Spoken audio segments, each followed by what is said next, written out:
The visit to Los Angeles has been an extraordinary experience. I think in 3 days we've made contacts, made new friends and all sorts of potential for future collaboration. We've visited a couple of universities while we've been here. Chapman University out in Orange County.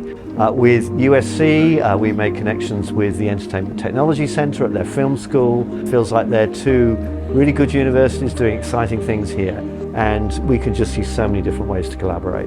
And I've always dreamed of having partnerships across the globe, particularly in a place like Cardiff, which has such a kind of a vibrant identity, and Chapman University. And I really see that we can have a lot of collaborative projects going forward. It's been a great mission that we've come out here to connect Wales with what's going on here in Hollywood. Bring in these two cultures that inherently are around storytelling just together to create fantastic productions. Mae hwn wedi bod yn gyfle gwych I rywun fel Esbyrnec I ddeall beth yw'r cyfle I ni I fod yn ganol yr seis mawr yma yn Los Angeles.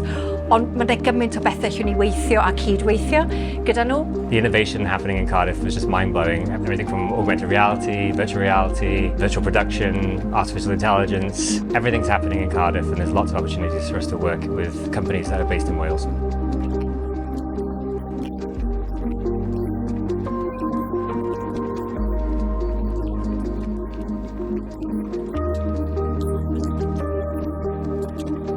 Mae wedi bod yn drip anhygoel. Ni wedi wneud cysylltiadau arbennig a cwrdd â bobl sydd eisiau gweithio gyda Cymru. Mae'n diwydiant ni mor bwysig I Gymru a nawr ni'n wneud cysylltiadau sydd yn mynd I fynd â ni i'r bydysawd nesaf.